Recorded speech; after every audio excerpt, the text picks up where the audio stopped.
જો તું આ ચોર એકે મેની નથી લાગતી, નથી દાણા નીકળે એમ કે નથી કૂણી. હા મમ્મી આ તેડી જ છે. જો તો આ શાક કેવું બનશે આનું તો. આપણી વાડી રહી ને અહીંયા ચોરી વાવી હતી ને, કેવા ટપોરા જેવડા મોટા દાણા લે, એવી મસ્તીની ચોરી થાય છે આપણી વાડી. હે મમ્મી કે આપણે ચોરી વાવી છે વાડી? તાઈ બધુંય બકાલું ઘરનું જ, કાંઈ બહારથી લેવાનું જ નહીં.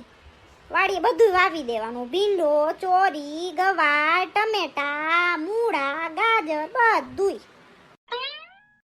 મમ્મી હું તો કોઈ વાડીએ જોવા આવી જ નથી, કેવી છે આપણી વાડી મેં જોઈ જ નથી. પણ તું કોઈ વાડી આટો મારવા આવી જ નથી, લગન થયા પછી તરત તમે આવ્યા હતા, પછી તેનું જ જોયું હોય ને.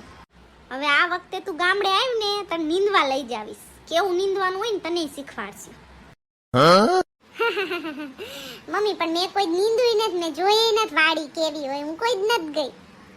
ઈ તો બધું આમ શીખવાડ દઈશું, તું એકવાર ગામડે તો આય, ભીંયું દોતાય શીખવાડ દઈશું. આવડે છે દોતા કેમ દોવાની હોય?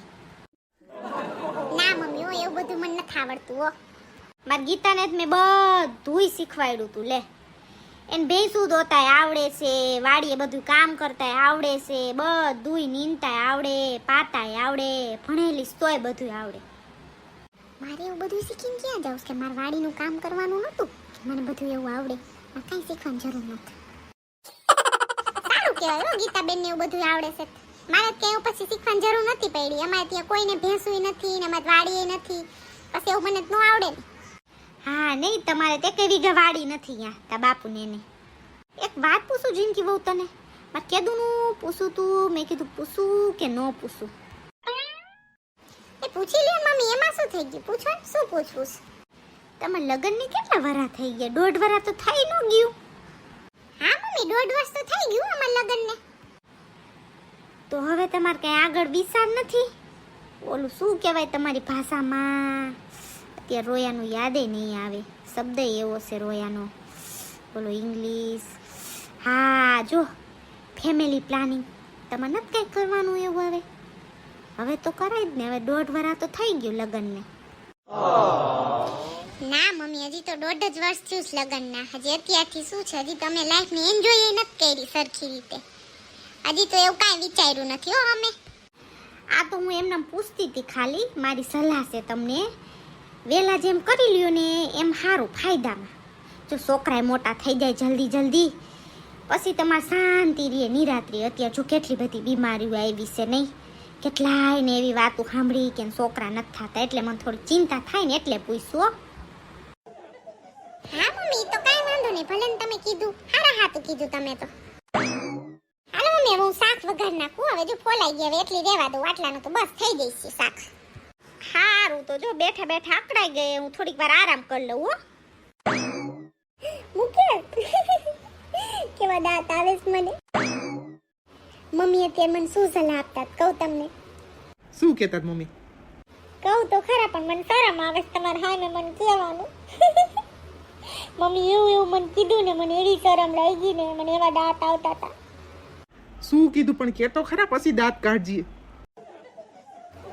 મમ્મીએ મને એવું કીધું ને, હું તમને કહું ને તો તમને શરમ આવે. મમ્મી મને કહે કે તમારા લગ્નના કેટલા વરા થઈ ગયા છે? મેં કીધું 1.5 વરા તો થઈ ગયું હો મમ્મી. બસ મને શું કીધું ખબર છે મમ્મીએ? મમ્મી મને કે એક સલાહ દઉં મેં કે હું કે હવે તમારે ઓલું શું કહેવાય કે ફેમિલી પ્લાનિંગ, કે તમારે ફેમિલી પ્લાનિંગ ક્યારે કરવાનું છે? પછી મને એવા દાંત આવ્યા ને. મમ્મીને હું ઉજી આવ્યું આજે એવું? સી ખબર ને મમ્મીને જેવું ઉજી આવ્યું લે. પછી તે શું કીધું? મેં કીધું કાંઈ નહીં મમ્મી, મેં કીધું અમે તો હજી એવું કાંઈ નથી વિચાર્યું, હજી તો 1.5 જ વરા થયા, હજી તમારે કેટલું લાઈફ એન્જોય કરવાનું બાકી છે, હજી તમારે એવું નથી વિચાર્યું અમે કાંઈ. પછી કઈ બોલ્યા મમ્મી? શું કીધું મમ્મીએ પછી? કાંઈ નહીં કે હવે જેમ તમે કે જલ્દી ફેમિલી પ્લાનિંગ કરી નાખો ને એમ કે વધારે સારું કે. બસ બીજું કાંઈ નહીં, સલાહ દીધી એવી બધી. હા તો લાગી જાય કામમાં, ક્યારે કરવું ફેમિલી પ્લાનિંગ? જિંદગી મને આ ગામ આવી મને શરમ લાગે, તમે એ વાતો કરો છો ને મને એ વાતો કરો ગધા.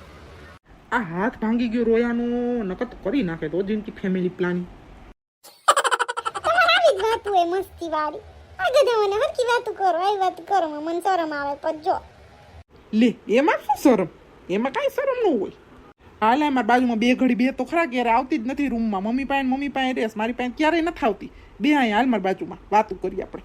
ના અત્યારે નહીં પસાવી સોજીમાં શાક વઘારવાનું બાકી છે. આ તો મમ્મીએ મને આવું કીધું, મેં કીધું જરાક મુકેશને કહેતી આવ એટલે આવી હતી રૂમમાં. હાલ હું જાઉં તો શાક વઘારવાનું બાકી છે, પછી હું આવીશ. લ્યો ઘડીક બે ઘડીક પ્રેમની વાતું કરીને તરત તારે છટકી જવાનું હોય. એ પ્રેમ વાળા, હું શાક વઘારી લઉં ને પછી આવીશ તમારી પાસે, એમ કહું છું. હો પછી આપણે બે વાતો કરી કોને.